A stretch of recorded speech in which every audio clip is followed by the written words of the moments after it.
En attendant la collègue. Merci d'être ici. On a fait la visite ensemble ce matin de l'exposition, donc de la deuxième édition de l'événement bibliomimétique de demain. Et voici votre collègue qui arrive en petite discussion. Alors là, on continue notre cycle de conférences. Aujourd'hui, nous avons la chance d'accueillir Didier Josselin, qui est enseignant-chercheur à l'Université d'Avignon, qui a contribué aussi à notre exposition, puisqu'on a présenté notamment Spider-Tones. Il nous fera une conférence ce soir à ce sujet, c'est-à-dire comment la vie peut s'inspirer des toiles d'araignée ornithelles. Et là, il va nous parler, comment le mode de transport, les réseaux de transport peuvent s'inspirer du vivant, mais ce sera mieux placé que moi pour vous en parler, et donc je vais lui céder la parole. Merci beaucoup de votre invitation. Je fais régulièrement cet exercice de rencontrer des gens, des enseignants, des élèves, et aussi des collègues d'autres disciplines, pour essayer de déjà faire partager le métier de chercheur. Il y a quand même des débouchés qui sont non négligeables dans la recherche en France, à tous les niveaux. On va dire justement des niveaux techniciens jusqu'au niveau chercheur. Et on a beaucoup de besoins, donc peut-être que ça sera votre métier futur. La recherche, c'est vraiment un métier où on a un degré de liberté extrêmement fort. On peut mettre en place des idées innovantes, prendre des risques. Il y a un certain soutien de la société par rapport à ça en Europe et en France, donc il ne faut pas négliger ces aspects-là. Et une autre raison, c'est aussi de promouvoir les transports flexibles, c'est une autre raison pour laquelle je suis là, puisque j'ai travaillé depuis 10 ans, je crois que j'ai fait soutenir 10 thèses là-dessus à partir de l'année dernière, sur les transports à la demande, sous différentes formes. Vous connaissez peut-être ce que c'est que les transports à la demande. Alors avant que j'avance, peut-être quelqu'un pourrait me dire la formation que vous suivez et le contenu, que j'essaie justement de voir comment je peux adapter le discours. Alors, si vous résumez en quelques mots. Une classe de BTS en aménagement paysager à Évreux. Est-ce que le transport est quelque chose que vous prenez en compte dans votre formation ou dans l'aspect justement aménagement? L'aménagement autour des transports, oui. Mais le transport, en lui-même, non. D'accord, donc là, une des raisons qui vous motive peut-être, c'est l'aspect plutôt biomimétisme, c'est-à-dire la relation entre l'aspect naturel. Alors, je vais en parler un peu, mais c'est quand même axé transport, puisque c'était la question. Alors là, je vais vous poser une question. Une de mes spécialités, c'est l'optimisation. Qu'est-ce que c'est l'optimisation? Est-ce que quelqu'un peut me donner une définition de l'optimisation? Comme ça lui vient comme ça. Voilà, améliorer un rendement. Donc, donnez-moi un exemple, par exemple. On optimise les trains pour aller plus vite. Voilà. Et en aménagement paysager, ça pourrait consister en quoi, par exemple? Aller plus vite sur un chantier. Ouais. Sur l'organisation d'un chantier, on optimise le temps, des matériaux, ça permet de faire ou de ne pas faire des choses qui nous prennent trop de temps. Voilà, on peut aussi imaginer avoir une organisation sur le chantier qui soit optimale. Oui. Aussi, peut-être si vous avez à mettre certains végétaux, certains aménagements, faire en sorte qu'ils soient visibles de partout au maximum pour maximiser la visibilité. Donc ça, c'est un peu mon domaine, cette partie géographique. L'organisation des éléments dans l'espace, d'un point de vue géographique, pour qu'ils aient une certaine portée, en fait, on maximise ce qu'on cherche à faire. Puisque vous, finalement, vous avez un objectif, c'est faire quelque chose qui soit efficace, j'imagine, beau, fonctionnel. Bon, il y a d'autres objectifs. Là, c'est plus en plus écologique, qui respecte l'environnement. Voilà, c'est sûr qu'on a plusieurs critères pour monter nos transports à ce niveau.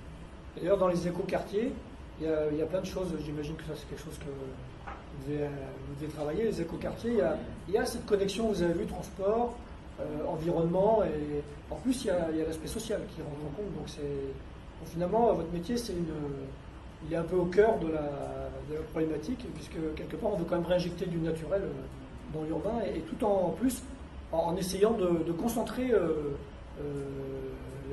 les gens dans l'habitat, parce qu'il y a le problème de l'étalement urbain. Donc c'est difficile. Il faut à la fois concentrer et augmenter la variété. Alors du coup, Un autre problème d'optimisation que je peux vous soumettre, c'est celui-ci. C'est un petit exercice intellectuel, on va dire.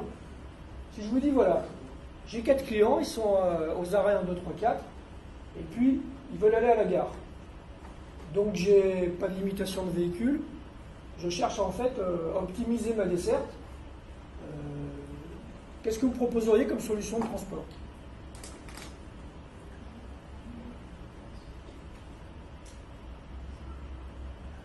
Alors on a dit que comme système, ouais, comme solution de tournée, pardon. En passant par les 4 Ouais. par les 4 points. Alors est-ce que vous pouvez aller me montrer qu'est-ce que vous feriez comme tracé? Allez-y. Quand je vous avez dit que ça allait bouger, ça bouge un peu. Alors voilà, ça c'est intéressant, les questions que vous vous posez. Vous êtes en train de poser la question. En gros, qu'est-ce qu'il y a derrière le mot optimiser? Hein? Vous me dites le plus court, et vous avez une autre idée. Allez-y. Le plus court pour moi, ce serait faire ça. Mais là, vous oubliez 3 clients, donc imaginons que vous ne pas être content. Qualité de service, ça aussi c'est un autre critère possible. Alors, pour un trajet, alors là, je n'ai pas expliqué, mais il y a un. Ça c'est 1 minute, c'est les distances entre les points, qui vous permettent donc de rechercher quelle est une tournée optimale. 1 jeu. Après, on a une distance là. On revient à 3 puis on descend. Et est-ce qu'il y en a qui ont mieux? Alors, comptons par exemple le nombre de minutes. Admettons que ça, tiens, alors, si on imaginait qu'au lieu de transporter des gens, on ait des matériaux à transporter pour aller sur un chantier. Le chantier c'est ça, et puis on va chercher des fleurs, on va chercher, je sais pas, du bois, un camion. Donc vous finalement, votre proposition elle fait 20 minutes, plus 25 minutes, 45 minutes. Voilà. Est-ce qu'il y a mieux? T'as le droit de parler, je sais pas si elle a le droit de parler. Ah vas-y, montre-moi ce que tu fais. Il y en a d'autres qui ont mieux? Non. 4-2,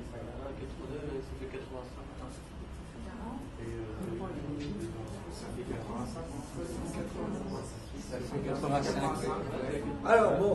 Moi j'aurais proposé celui-là aussi.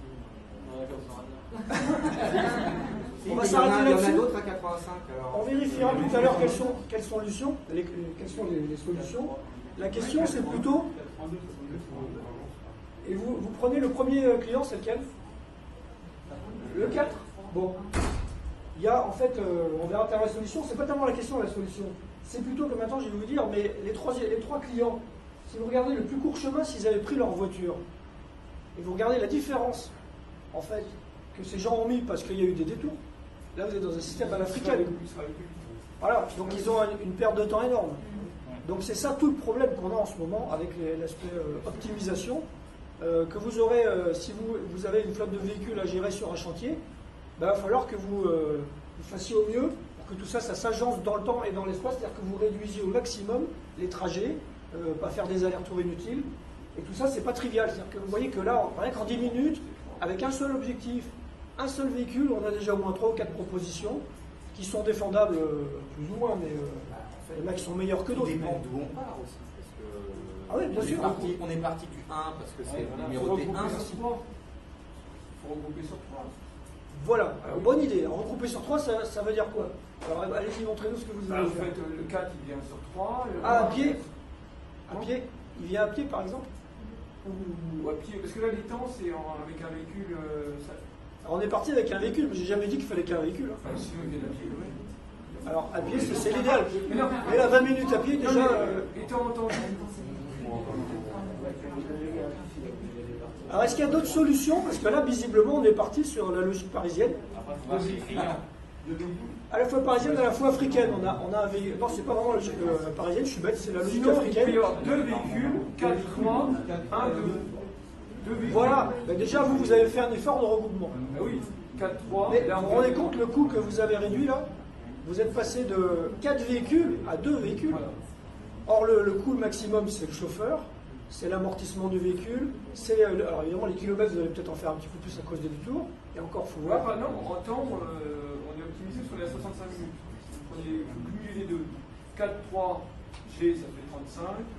1, 2, G, ça fait 30. Tout à fait. Et qu'est-ce que vous avez gagné de très important?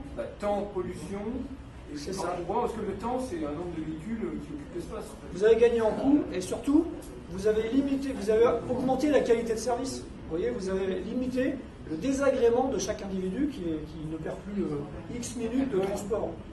Donc voilà, c'est un peu l'enjeu du transport à demande, l'enjeu de l'optimisation. Et bon, je dirais que notre objectif à nous, dans mon laboratoire, c'est d'essayer de trouver les meilleures méthodes possibles pour résoudre ce type de problème.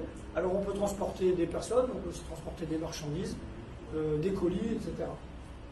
Et il y a tout à inventer sur le fait que des flottes de véhicules puissent aujourd'hui transporter des gens et des marchandises. Vous vous rendez compte tout le potentiel qu'on a en devenant meilleur là-dessus en termes de productivité.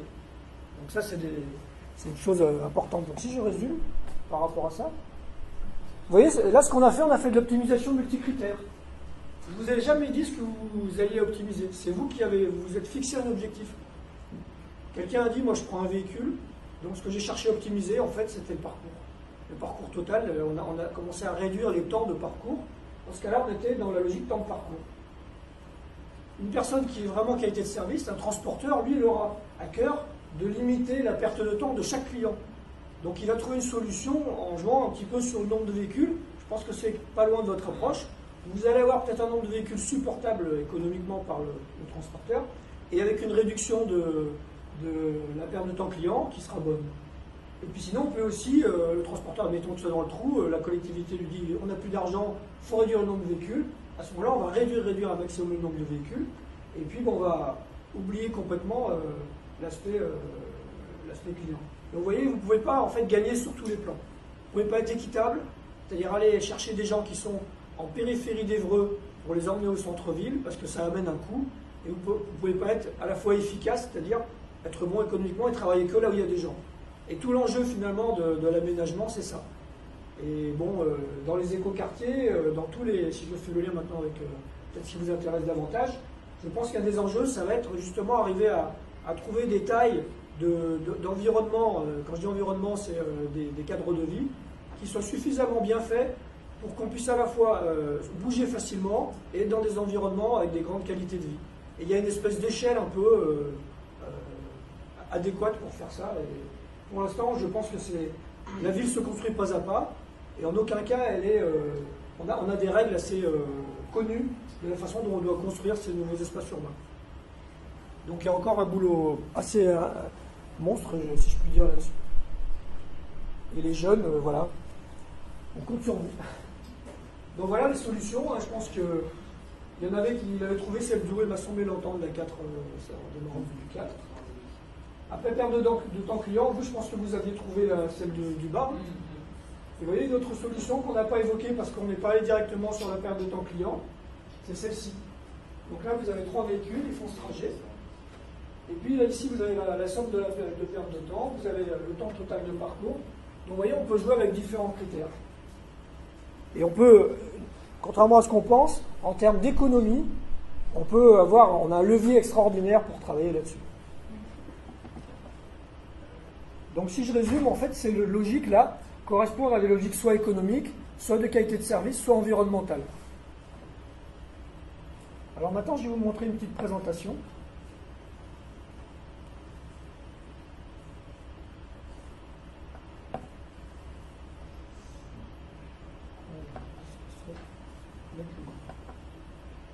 Ça, c'est Avignon, en réduit, hein, évidemment. Il n'y a pas tout le réseau. Est-ce que certains sont allés à Avignon ? Oui. Festival, peut-être, non ? Ouais. Donc là, vous avez, en fait, c'est une ville fortifiée, comme l'était Paris avant. Hein. Le périphérique de Paris, avant, c'était fortifié, maintenant ça n'est plus. Nous, on a gardé nos fortifications. Et puis, on a ici donc, le cœur de ville, où se trouve d'ailleurs l'essentiel du festival. Le réseau est simplifié, puis ici, on a la périphérie, ici, le Rhône. Et là, qu'est-ce qu'on va faire ? Eh bien, on a des stations qui sont localisées en vert. On a ce qu'on appelle des agents, c'est-à-dire c'est des véhicules, et on va simuler en fait virtuellement le déplacement de ces véhicules.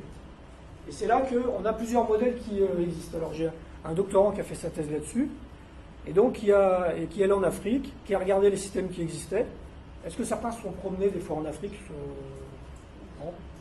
Oui, alors non, mais des fois, vous voyagez, les jeunes sac à dos et tout. C'est légal.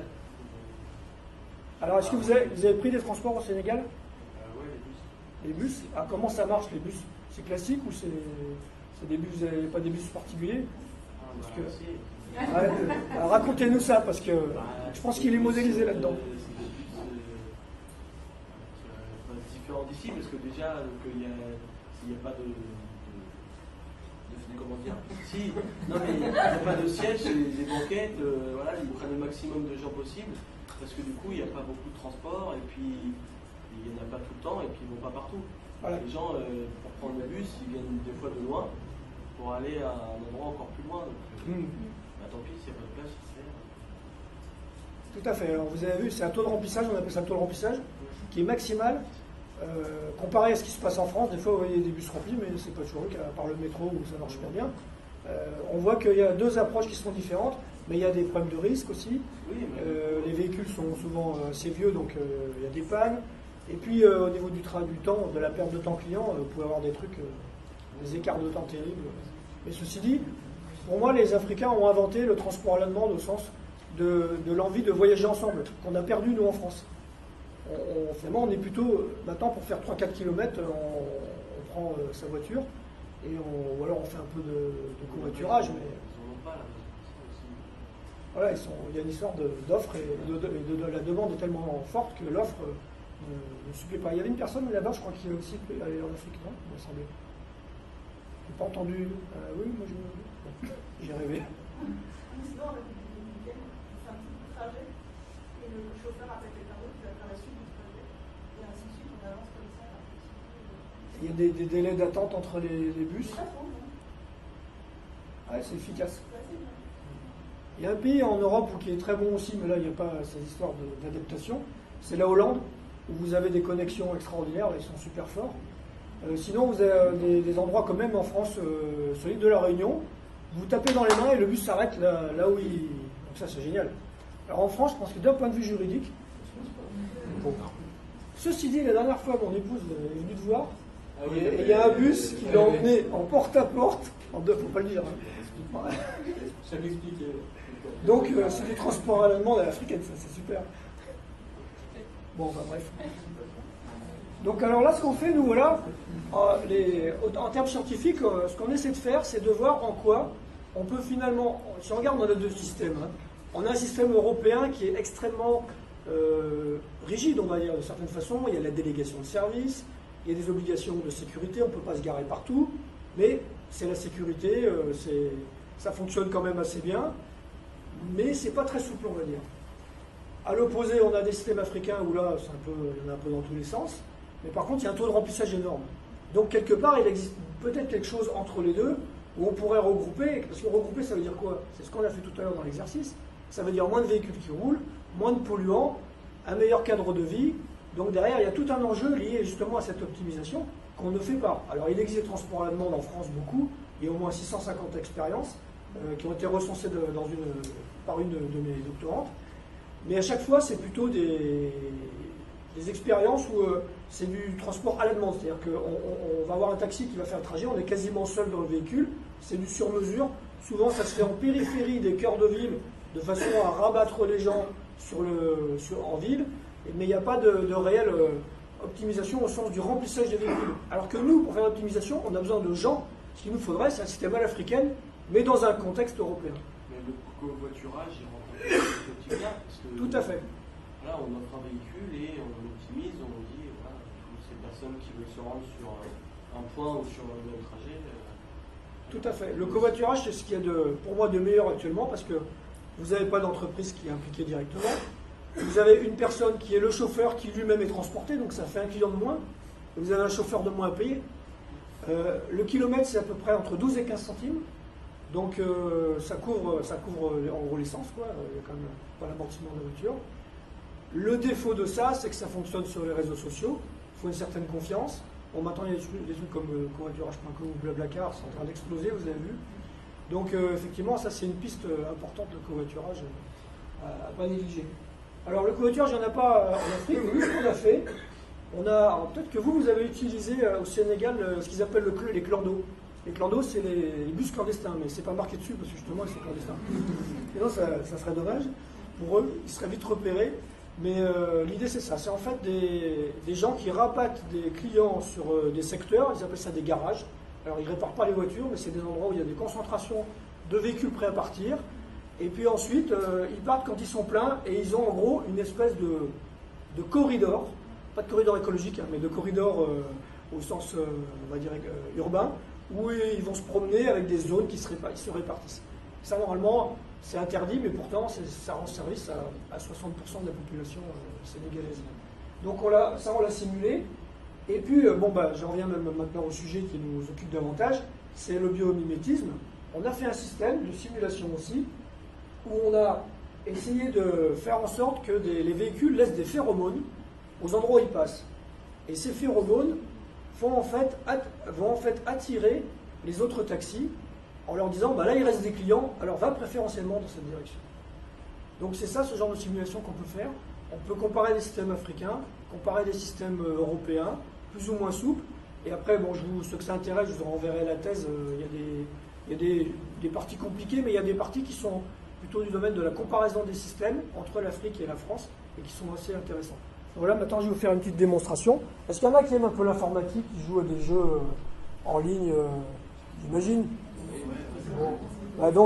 C'est une question idiote en fait. Donc voilà, mais là c'est un peu ça.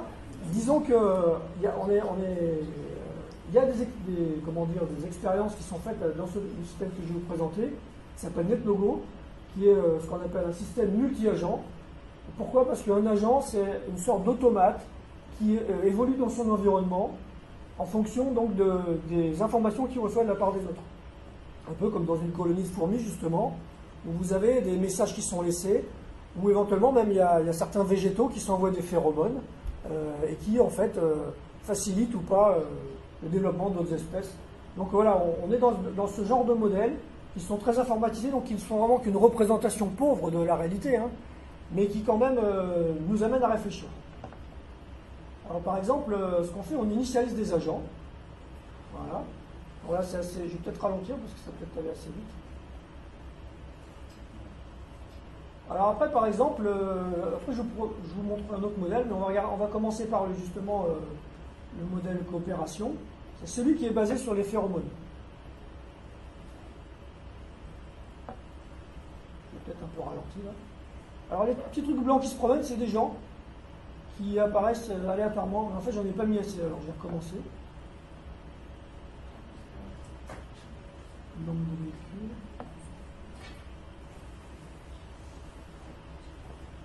J'ai que 12 clients, alors je vais en mettre un peu plus.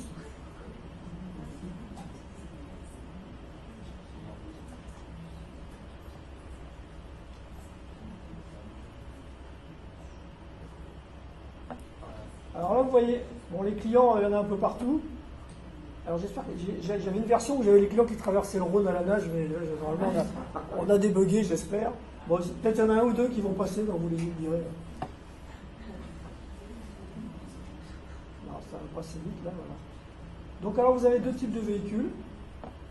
Et puis lorsque la station est bleue, ça veut dire qu'il y a une phéromone. Et donc les véhicules sont plutôt attirés, normalement, par ces endroits-là. Donc, alors... Pardon ? Comment ça fonctionne, phénomène, avec le transport? Alors, ça c'est une analogie pure et dure, c'est-à-dire on pourrait imaginer que vous avez des taxis qui travaillent ensemble et puis qui en fait se donnent des informations sur le nombre de clients où dynamiquement vous avez votre écran embarqué dans le véhicule et vous avez ça qui apparaît avec un potentiel qui est proportionnel à la couleur et donc vous allez vous diriger, vous êtes dans un mode de coopération et de concurrence. C'est un système qui en fait n'est pas vraiment en ce moment. Les taxis, ils prennent les réservations, les centrales de taxis prennent les réservations, et puis ils distribuent en fonction de qui veut bien faire, aussi la localisation. Il y a une forme d'optimisation. Mais là, en fait, c'est à travers une information dynamique qu'on voudrait proposer ce système. Donc là, on utilise le modèle derrière formel des phéromones parce que c'est une sorte de colis de fourmis. Mais on peut lier sa transcription du point de vue fonctionnel, il peut être beaucoup plus concrète avec des smartphones ou des SMS que vous recevez immédiatement. Tu peux aller chercher un client à tel endroit. On a fait un système qui n'est pas tout à fait comme ça, parce qu'il n'y a pas de coopération concurrence entre les taxis. Mais par contre, on fait un système d'offres, ça s'appelle Up and Go, les taxis de Laval. Donc ça, c'est opérationnel. Vous envoyez, un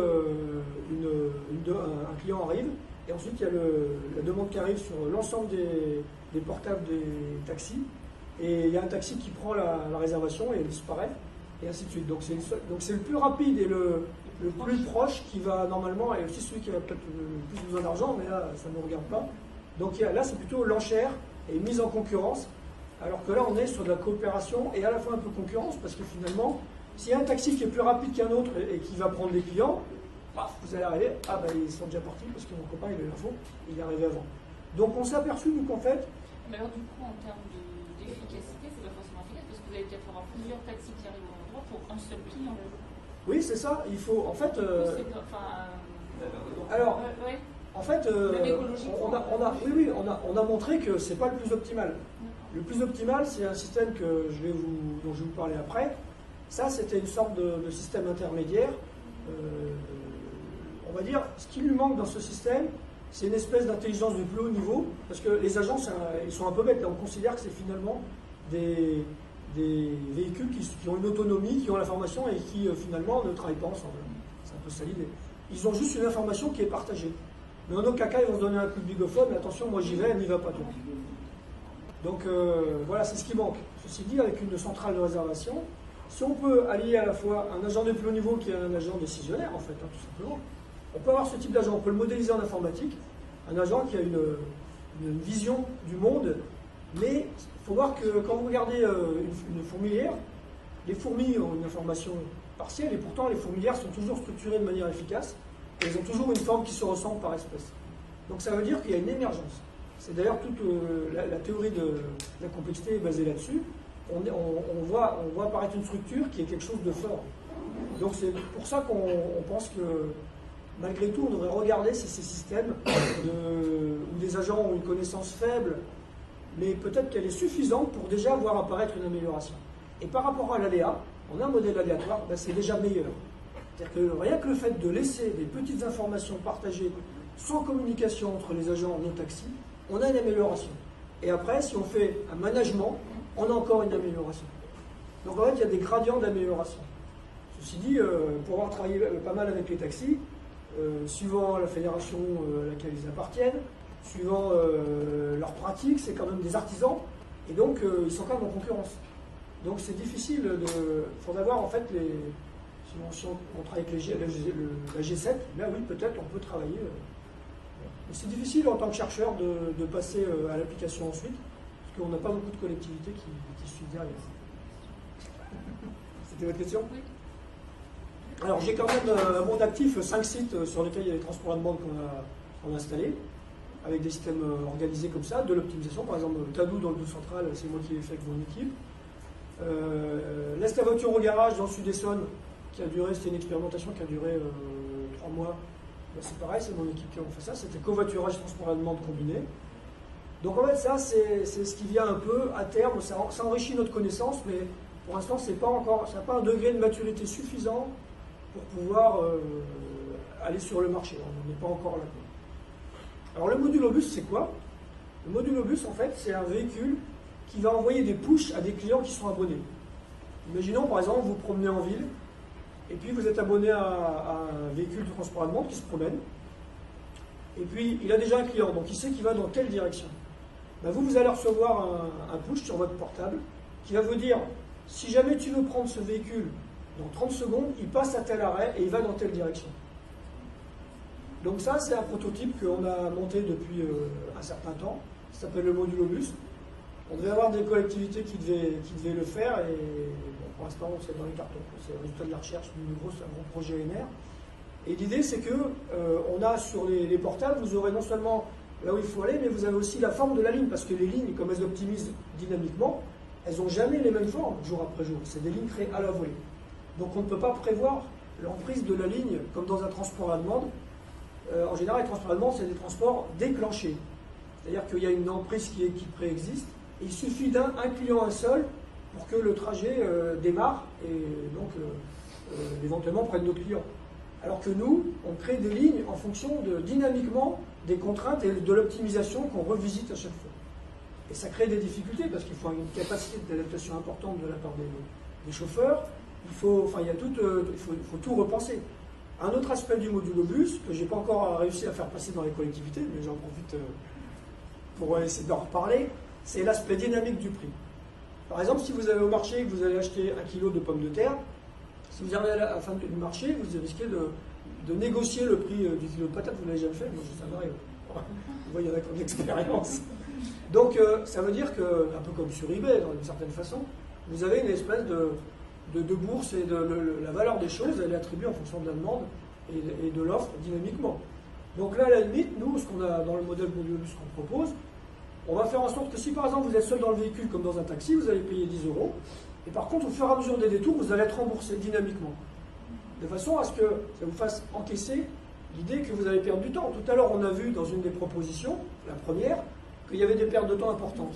Le temps, c'est de l'argent. Donc l'idée, c'est de rembourser dynamiquement pour équilibrer le budget au sein d'une même tournée. Et concrètement, rembourser dynamiquement, ça veut dire quoi? Ça veut dire que quand, par exemple, vous avez 30% de... Vous asseyez, vous avez un prix, c'est 10 €. Vous êtes seul. Vous ne payez pas. Vous ne payez pas. Vous payez à la sortie. À la sortie. En fonction des conditions, vous êtes abonné. Voilà, donc ça, c'est un concept que j'ai proposé il y a déjà une dizaine d'années. C'est un challenge. Ah oui, c'est un vrai challenge parce que le transport public, c'est tarification unique ou par zone. Donc on est hyper loin de tout ce qu'on peut imaginer. Mais en Afrique, c'est ce qui se passe. En Afrique, vous pouvez négocier le prix en fonction du nombre de personnes. C'est exactement ça. Mais vous le négociez humainement. Alors que là, ça sera des modèles qui permettent d'amortir le prix en fonction des détours que chaque client va avoir.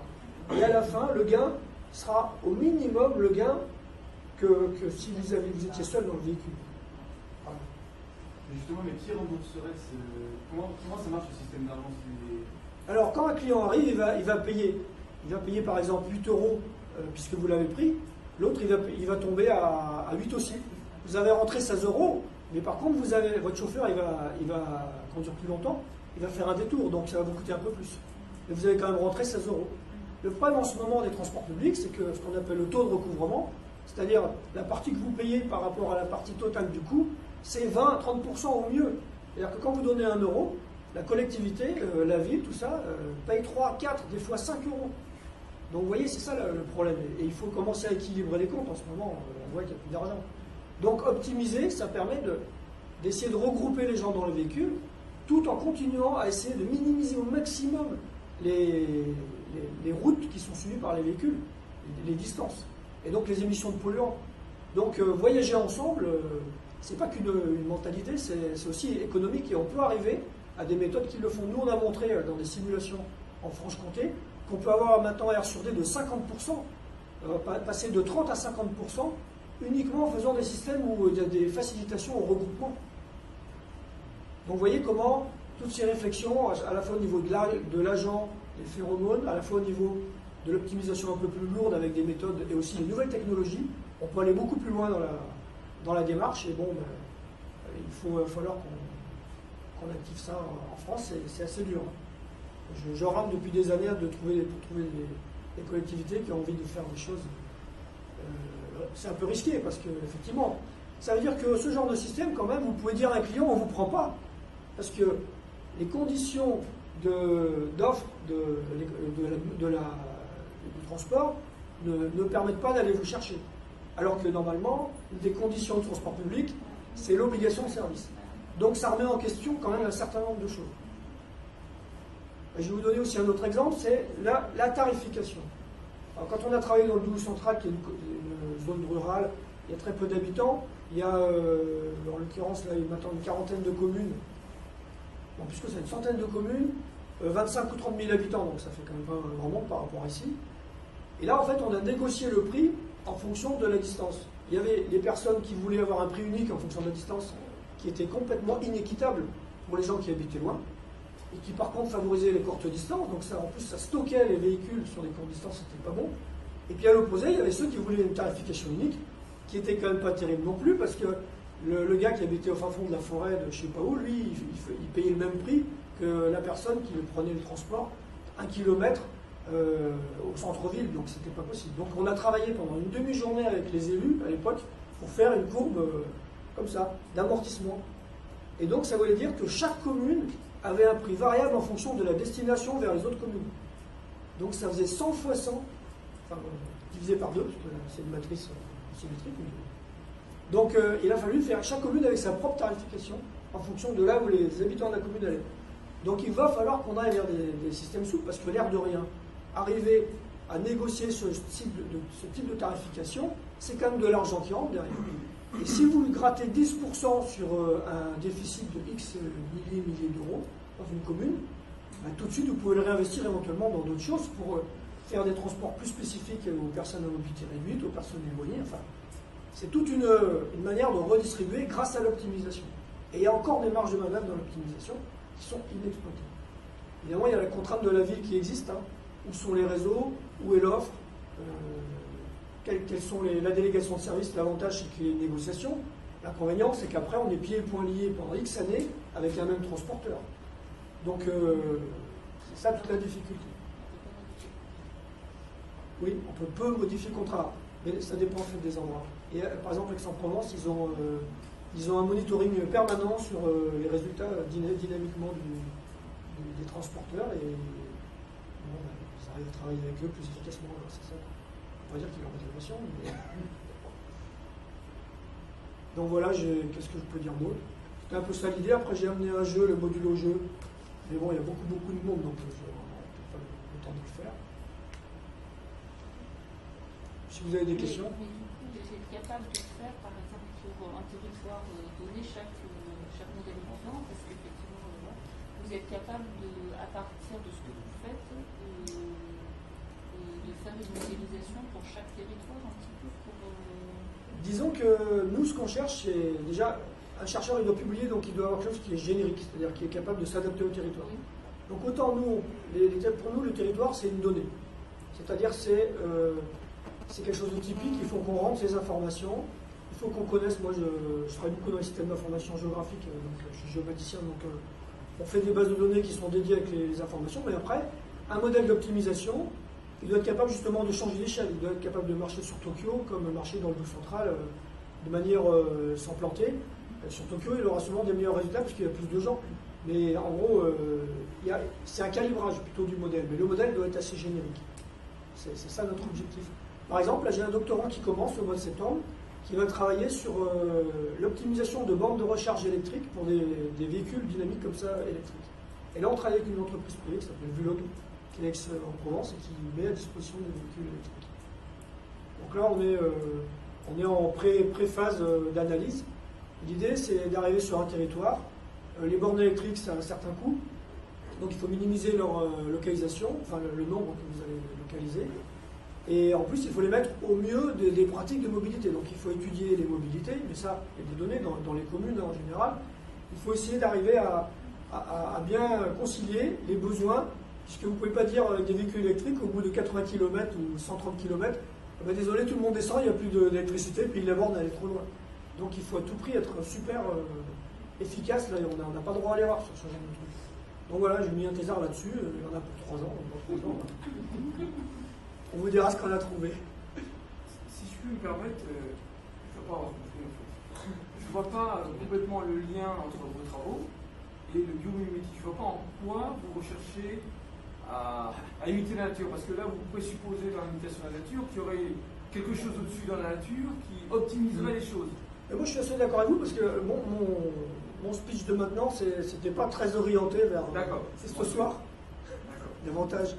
Mais non, c'est plutôt transport, optimisation. La solution, c'est la communication en temps réel. Comme par exemple, vous prenez un vol des tourneaux,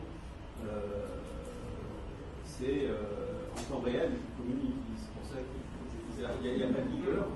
Et ils arrivent à faire, donc, ils sont des milliers, et à éviter par exemple un prédateur. Parce qu'il suffit qu'il y en ait un qui bouge, tous les autres suivent, etc. C'est de la communication en temps réel. Ah oui, ce serait biomimétique, dans ce sens-là. Non, mais après, je pensais que les phéromones laissaient des messages sur les. Les phéromones aussi, bien sûr. Ouais. Mais vous travaillez pas en lien avec des chercheurs en biologie, Si, mais en l'occurrence, là, en fait, je suis dans un labo d'informatique maintenant. J'étais dans un labo de géographie. Maintenant, je suis dans un labo d'informatique. Et bon, on a des modèles. Là-bas, j'utilise des modèles couramment, réseau de neurones, tous les modèles inspirés de l'écologie ou de la biologie.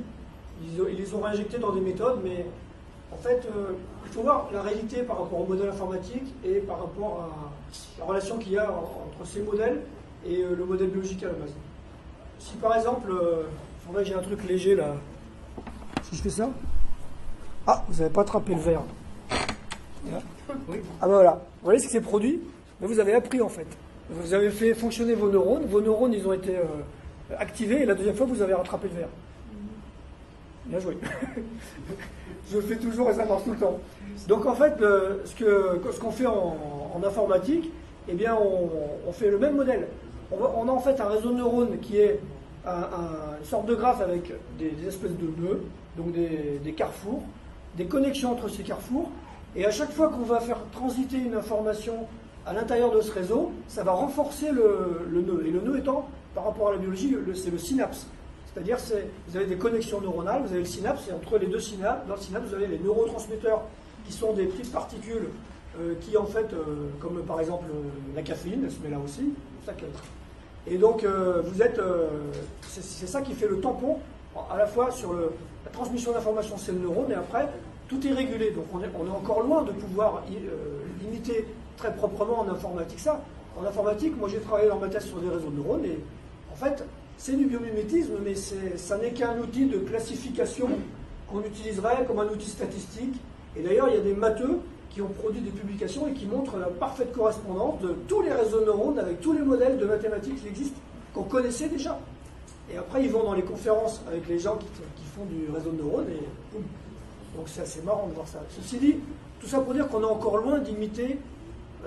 On peut s'inspirer de la nature, mais imiter la nature pour arriver à faire aussi bien qu'elle, je pense que là, on en est loin. Donc, dans ce sens-là, c'est vrai que l'aspect informatique rejoint aussi le biomimétisme. Et sur les phéromones, évidemment, pour moi, le modèle derrière, c'est quand même un modèle, ça a été entre guillemets vendu scientifiquement comme un modèle de type colonie de fourmis. C'est un peu standard, on va dire, dans la littérature.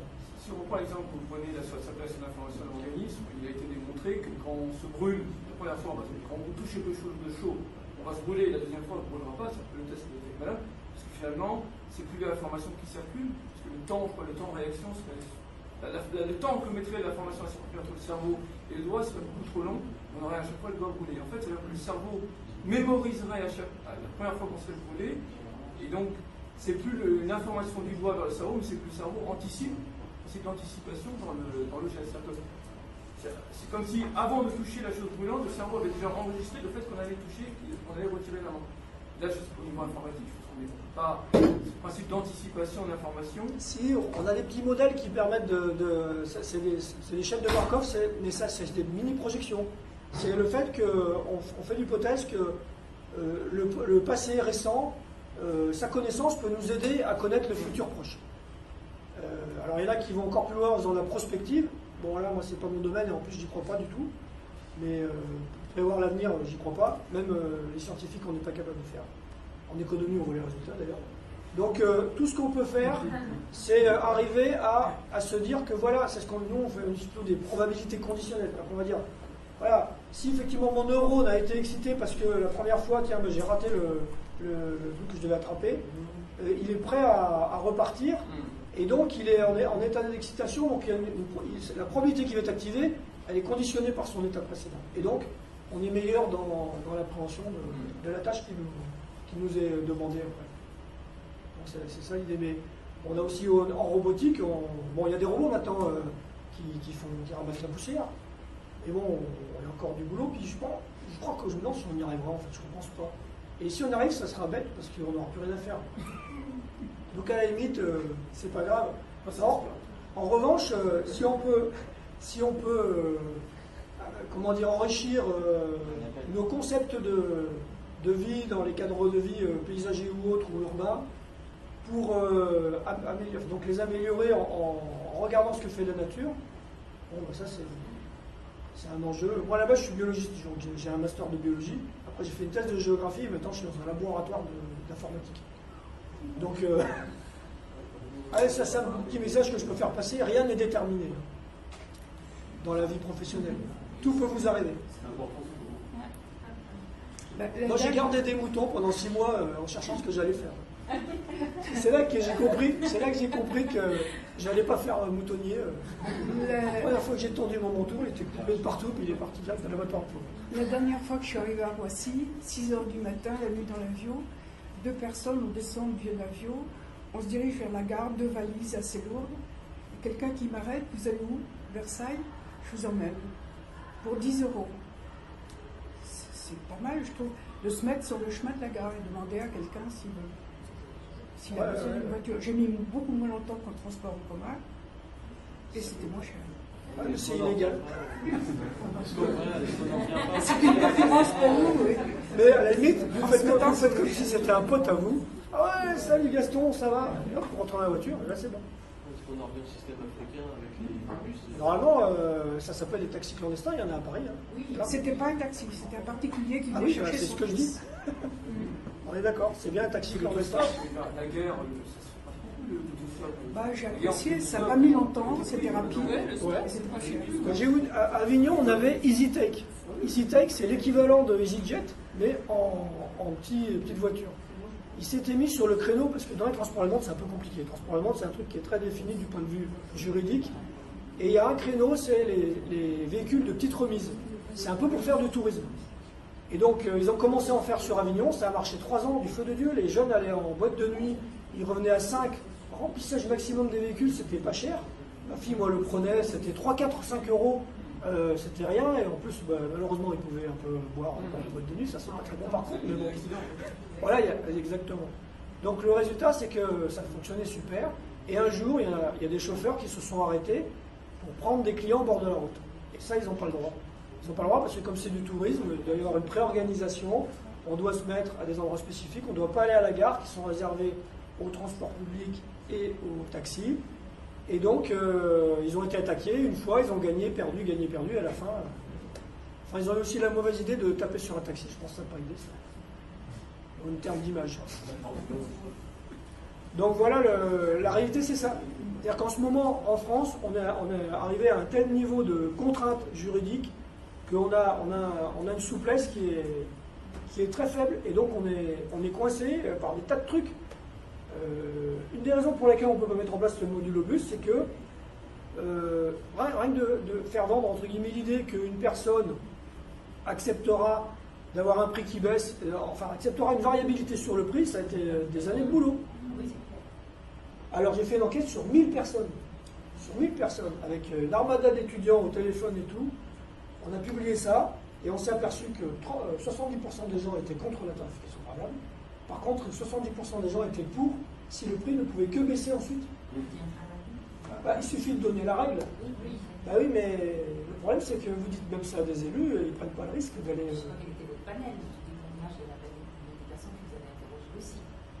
Le panel, on a pris l'annuaire, échantillonnage aléatoire. On lançait des gommes et c'est tombé sur un nom en téléphone. Et chacun avait une partie du bottin.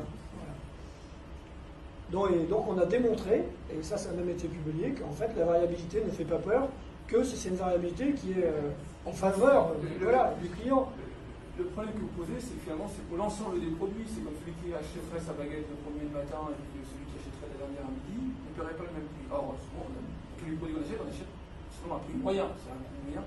Les économistes, ils ont formalisé tout ça. C'est pour ça le coût d'opportunité. C'est le coût du truc en plus, marginal. Il y a rares sont les produits qui sont vendus à ce prix-là, sauf les pommes de terre que vous allez négocier, des derniers sur le marché, à la fin du marché. Ça, c'est du coût d'opportunité. Vous bénéficiez de l'opportunité. Le gars, il est prêt à s'en aller, vous achetez les pommes de terre 50 centimes. C'est ce que font les supermarchés aujourd'hui quand ils vous vendent moins cher un produit qui arrive à une date de péremption et qui est nouveau, et que vous allez payer moins cher parce qu'il a 24 heures. Il a 24 heures. Et du coup, ça commence quand même à... Et là, vous n'êtes pas sur le même service rendu, parce que vous êtes sur un produit dont la DLC est très courte. Mais si vous vendez un produit identique, vous avez le même prix doit être le même pour tous. Oui, et puis, alors, moi je suis allé voir des économistes pour travailler là-dessus sur la tarification variable. Ils n'ont pas voulu bosser avec moi parce qu'il y a l'aspect T qui rentre, le temps, il y a l'aspect dynamique. Là, c'est une tarification qui doit tenir compte des conditions globales du système. Et c'est extrêmement compliqué. Moi, je ne suis pas compétent, j'avoue, pour travailler sur ces aspects-là. Donc, j'ai arrêté de demander des économistes. Eux, ce qu'ils appelaient la tarification variable, c'est les modalités de tarification. Par exemple, des portables différents. Vous avez un forfait pas cher, mais par contre, il ne fait rien. Un autre, vous avez tout, il est cher. Donc, c'est des sortes de segments d'approche avec des petites variations, mais ce n'est pas dynamique. Le problème de notre système, c'est l'aspect dynamique. Et c'est là où, effectivement, c'est là, comme disait Guillaume tout à l'heure, le lien avec tout ce qui est biomimétisme et technologie, etc. Parce que là, ça veut dire que le prix, non seulement, il est variable d'un jour à l'autre, mais à la limite d'une minute à l'autre. En fait, ça dépend de la granularité du temps qu'on utilise pour faire le modèle. Et ça, c'est compliqué. En plus, on s'aperçoit que c'est pas forcément très équitable. Puisque, en fait, l'ordre a un effet. Suivant si vous montez en premier ou en dernier, vous pouvez avoir des effets qui sont différents. Parce que, à cause de ces problèmes dont on ne sait pas gérer le. Mais bon, moi, j'aimerais bien le tester pour voir ce que ça donne. Inéquitable et inégalitaire, par contre, globalement, c'est efficace. Globalement. Ah ben oui. Mais inéquitable, si les gens en payent moins cher, ça dépend ce que vous appelez l'équité. Oui, mais la notion d'équité, logiquement, c'est que finalement, celui qui est le plus loin, si on prend l'exemple du transport, bon, il va payer plus cher, mais pas proportionnellement plus cher que celui qui est proche. Si c'est l'égalitaire, c'est le coût serait proportionnel. Mais là, à la limite, celui qui est plus loin va peut-être payer moins cher que celui qui est proche. Parce que si, je sais pas, s'il est le dernier à arriver, quelque part, ça peut être inéquitable. Oui. Disons qu'on a aussi fait un système de récompense de l'effort. Donc les gens qui disent qu'ils vont... Alors, un truc tout bête. En général, quand vous prenez le TGV, vous pouvez avoir des tarifs réduits si vous voyagez à plusieurs, même origine, même destination. Mais par contre, dans ce genre de transport, c'est peu probable que vous ayez la même origine, même destination. D'ailleurs, à la limite, vous ne connaissez pas dans le même véhicule, forcément. C'est un peu ce qui vous est arrivé. Donc l'idée, c'est d'essayer de favoriser le regroupement spontané en disant... si vous voyagez si vous habitez dans des périmètres pas très éloignés, à ce moment-là, le fait de voyager ensemble fait une réduction de coût. Parce que souvent dans les campagnes, notamment, la même famille habite pas trop loin et ils ne voyagent pas ensemble. Donc ce qu'il faut, c'est arriver à dire aux gens, vous aurez un tarif réduit, vous n'êtes pas obligé de partir de la même origine et aller à la même destination, mais vous voulez seulement voyager ensemble. On suppose la rationalité, on suppose que les gens ne vont pas aller, il y en a un qui ne veut pas partir là et l'autre de l'autre côté, parce que là... Donc, a priori, ils partent à peu près dans la même direction. Ils ont un objectif à peu près commun en départ. Et là, on fait du regroupement lié à la géographie, lié à la proximité. Donc, il y a tout ça qui est encore à inventer dans les systèmes. Ça peut créer des habitudes, parce que les gens peuvent ignorer qu'ils vont tous... Parce que souvent, les gens qui vont travailler régulièrement vont peut-être utiliser leur itinéraire sans le savoir. Et avec ce système-là, les gens peuvent le connaître et ça va créer des habitudes. Tout à fait. Je vais vous donner un exemple. Si on partait justement sur les taxis, on a fait aussi le système Evolis-Gare qui a fonctionné de 2001 à 2007, et après Keolis a perdu le marché, et donc comme il n'y a pas de continuité dans les logiciels, notre expérimentation ne fonctionnait plus non plus, donc on a arrêté. Donc le système Evolis-Gare, il a été construit donc par des scientifiques et puis par l'équipe commerciale de Keolis à l'époque, et il y a eu un effet de club en fait, et un jour, le réseau a voulu se renommer. Et ils ont dit, tiens, Evolis, ça sonne, on va appeler le réseau complet Evolis. Et là, les utilisateurs d'Evolis sont montés au créneau, ils ont dit, non, c'est notre transport, il faut trouver un autre nom. Alors du coup, ça s'appelle Ginko. Et autre chose rigolote, une fois les taxis ont été interviewés par une radio, et ils ont dit, alors c'était les sous-traitants les taxis, c'est-à-dire qu'on fait l'optimisation, et après on leur file les courses.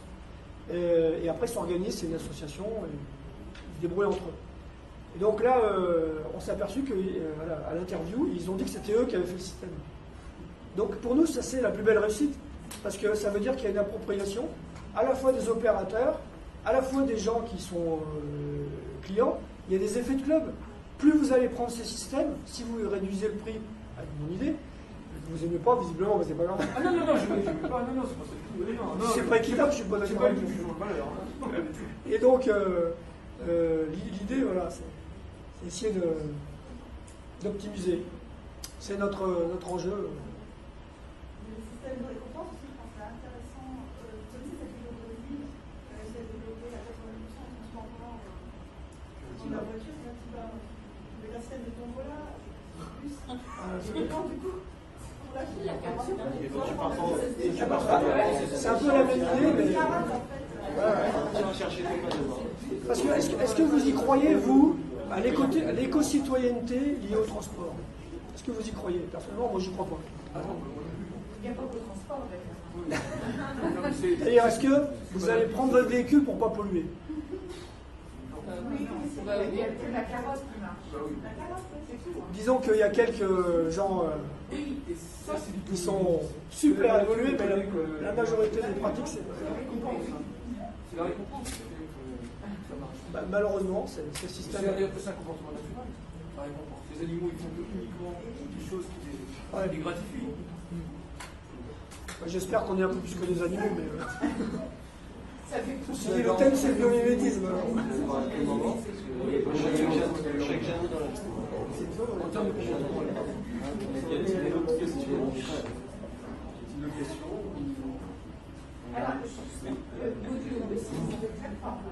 C'est un prototype, un pré-industriel, voire industrialisé.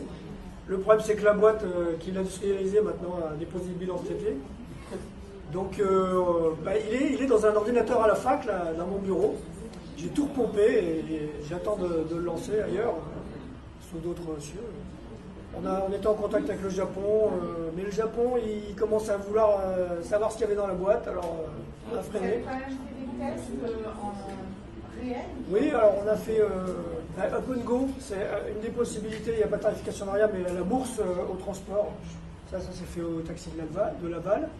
On a fait Modulobus Noël à Montbéliard pendant plusieurs années, 2006, 2007, 2008, 2005, 2006, 2007. Donc là, c'était pareil. Alors là, on avait monté une espèce de laboratoire souterrain à la fac. On était une équipe pluridisciplinaire et on s'est occupé du service pendant le marché de Noël. On desservait le marché de Noël. Et après, certains événements culturels. Et alors, ça a été prolongé ensuite, cette expérimentation, avec un système aussi à visée de réception des clients dans les gares. Donc l'idée, c'est que vous arrivez dans la gare, ça aurait pu d'ailleurs vous servir, et vous arrivez sur une borne, vous rentrez votre destination, et les gens arrivent, et jusqu'à ce que le bus soit plein, on fait des tournées optimales, c'est-à-dire que le logiciel il est embarqué dans le véhicule, et il va créer sa tournée en fonction du stock de clients et de destinations qu'il va avoir. Donc on a quelques véhicules, et là ça a bien marché d'un point de vue technique, ça a tourné pendant quelques mois, mais il n'y a pas de clients. Les clients, ils prenaient leur voiture. Ils n'ont pas. Pourquoi? Qu'est-ce qui faisait qu'à un moment donné... Communication, et le fait que c'est toujours plus facile d'avoir à Montbéliard, le soir en arrivant au TGV, sa voiture au parking, quitte à payer le parking qui est remboursé par l'entreprise. Pourquoi laisse ta voiture au garage dans l'Essonne a relativement bien fonctionné d'un point de vue technique, mais peut fonctionner du point de vue du nombre de... Alors qu'il y a quand même, je sais pas, on avait estimé à 40 000 flux par jour de potentiel, et on a eu quelques centaines de clients. C'est parce que les gens, et c'était gratuit, le système a été expérimenté gratuitement. Donc c'est lié à cette éco-citoyenneté qui n'est pas encore là. Ou alors, communication aussi, on n'a pas été bon en communication, on n'avait pas de budget là-dessus, puis moi, la communication, c'est pas mon truc. On va dire, il faudrait qu'on puisse toujours avoir des budgets communication. Donc, après, oui, mais les raisons profondes, pour moi, c'est un problème de société. Hein. C'est que les gens ne sont pas encore prêts, il n'y a pas encore assez de pression, c'est dur à dire, mais financière ou autre, pour qu'on laisse sa voiture. Pour qu'on se dise, tiens, maintenant, je ne vais pas prendre la voiture parce que là, je sais que j'y perds. Parce que la voiture, c'est plusieurs dizaines de centimes d'euros du kilomètre, tout compris. Pardon? C'est peut-être une génération aussi. J'espère. J'espère que vous allez. Moi, je suis pas sûr. Parce que quand on regarde le prix du carburant cher, c'est fort. Parce que si vous prenez le carburant en 1970, et le prix du carburant aujourd'hui, c'est ramené au SMIC. Et aujourd'hui, il est moins cher qu'il était en 70. Ça fait bondir quand on dit ça. Et c'est putain, c'est la fin. Donc aujourd'hui, un kilomètre en voiture coûte moins cher qu'il ne coûtait il y a 40 ans. Ramené au revenu, j'entends. Hein. Finalement, les gens ont plus intérêt à prendre la voiture qu'ils ne l'avaient. Mais maintenant, les transports en commun, les transports en commun, ils sont plus. Oui, il y a une petite croissance, une petite évolution positive. Les embouteillages font que ce que vous disiez vers sur l'optimisation, quels critères on met économique, le temps d'attente. Aujourd'hui, avec les embouteillages, le temps d'attente, c'est très très long. Les transports transports en commun sont aussi propres, donc ça va répondre à De toute façon, l'équation à résoudre, elle est compliquée parce que vous avez des gens qui veulent aller rapidement partout à des moments différents. Donc quand statistiquement tous ces gens-là, vous voulez les regrouper pour qu'ils voyagent ensemble, vous n'avez pas de solution tout de suite. Vous êtes obligé de faire des compromis. Et ce compromis, ça passe par les détours et ça passe par un petit peu de perte de temps de chacun. Je vais vous donner un exemple dans le Doubs central. Au début, on avait mis un système où les gens pouvaient paramétrer ce qu'on appelle nous la fenêtre de temps, c'est l'autorisation qu'a le véhicule de faire du détour. Chaque client devait donner une fenêtre de temps. Par exemple, s'il va au marché acheter son kilo de pommes de terre, eh ben, il a une demi-heure devant lui. Donc il nous donne un horaire minimum, un horaire maximum, et nous, à l'intérieur, ça nous donne une sorte de battement dans lequel on va pouvoir se promener pour faire de l'optimisation, le détour. Pardon? Oui, c'est ça. Ça demande une révolution dans la pratique de l'accueil. Il sait pas quand il rentre, en fait, le chauffeur de bus. Il sait quand il part, il ne sait pas ce qu'il va faire et quand il rentre. Exactement. Voilà. Donc ça, c'est la deuxième partie de l'équation. Il y a les conventions collectives. Le chauffeur doit conduire une certaine durée, se reposer, ce qui est normal, manger, reconduire. Là, on est sur du... Ça peut être tellement prenant que si ça se trouve, ça ne va pas arrêter, quoi. Si c'est super efficace le système. Normalement, il faudrait que il faut qu'on intègre dans le système le fait que les chauffeurs puissent monter dans les véhicules pendant qu'un autre va se reposer. Et là, on n'a pas encore résolu ce problème d'un point de vue scientifique. C'est encore un autre problème. Donc, vous voyez, alors pour revenir au Doubs central, au début, on optimisait bien. C'est-à-dire qu'il y avait, c'est pourtant en rural, et on arrivait à des taux de remplissage quand même de 1,7, 1,6. C'est-à-dire, en gros, entre 1 et 2 personnes qui voyagent ensemble sans se connaître, a priori, dans le même véhicule. Dans du rural, c'est assez exceptionnel. En général, c'est 1,1. Une fois sur 10, vous avez la mémé qui se promène avec quelqu'un, etc. Donc c'est rare. Donc les gens, au bout d'un moment, ils ont mis une fenêtre de temps nulle. C'est-à-dire qu'ils ont dit, bah, puisque finalement je paye le même prix en donnant une fenêtre de temps de 0, eh ben, je vais dire que je vais être à 10h acheter mon kilo de patates au marché et à 10h05, je m'en vais. Et résultat, on n'a plus optimisé. Chute, non pas des cours, mais c'est un peu ça. Appel téléphonique, évidemment, chez moi. Qu'est-ce qu'on fait et tout? Alors moi je dis, ben, on va appliquer notre idée du temps, c'est de l'argent. Vous allez dire aux gens, plus vous allez donner une fenêtre de temps importante, moins c'est cher. Et bien ça, c'est jamais passé. Là, j'ai échoué. Et là, les élus, ils ont dit, c'est pas possible. Ce sont les élus, c'est pas les utilisateurs. Ah bah non, enfin, quoi que j'en sois rien, les utilisateurs. Je ne peux pas dire, parce qu'on n'est pas allé plus loin. Alors, ce qu'on a fait, on a imposé un quart d'heure de battement obligatoire. Donc, du coup, chacun a un quart d'heure. Mais on ne peut pas faire plus. Imaginez que quelqu'un peut nous donner une demi-heure. Ça serait génial. Nous, avec une demi-heure, on se promène, on en prend plein d'autres.